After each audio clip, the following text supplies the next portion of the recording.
Hər vaxtınız xeyir olsun. Kanalımıza xoş gəldiniz.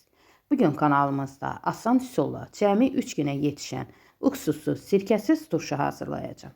Turşunu hazırlamaq üçün bərk kələm götürmüşəm. Əvvəlcə kələmi bu cür nazik şəkildə doğrayıram.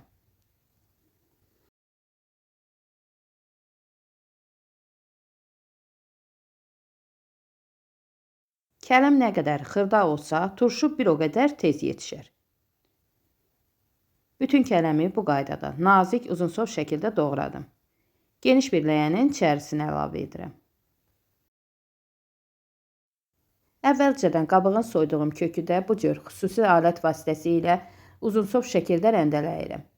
Kökü rəndənin iri gözündən də keçirtmək olar.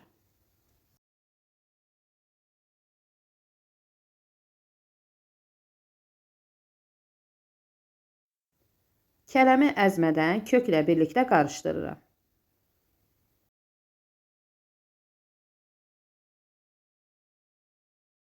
İki litr adi soyuq su götürmüşəm. İçərisinə 2 yemək qaşığı yarım duz əlavə edirəm. Qaşıqla yaxşıca qarışdırıram. Duz suyun içərisində tam həll olduqdan sonra kələmlə kökün üzərinə əlavə edirəm. Qarışdırıb təxminən 2-3 saat saxlayıram. 2-3 saat sonra kələmin öz suyu da tam çıxmış olur. Sonra bankaların içərisinə yığıram.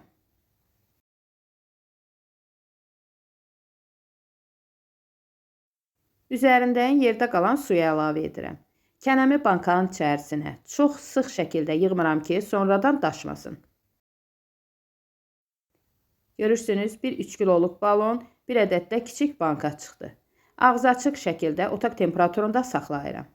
Gündə ən azı 2 dəfə bu qaydada havasını çıxardıram.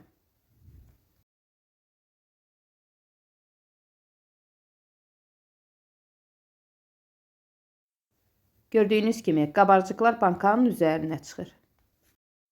Digər günlərdə də, ikinci, üçüncü gündə də eyni qaydada gündə ən azı 2-3 dəfə bankanın havasını çıxardıram.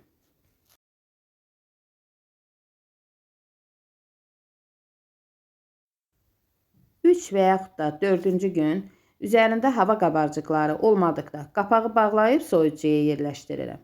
Bu cür kələm turşusu soyucuda uzun müddətli qalır, öz keyfiyyətini itirmir. Həqiqətən də çox faydalı, ləzzətli bir turşudur. Hazırlamağa dəyər. Həqiqətən də çox xırçıltılı alınıb.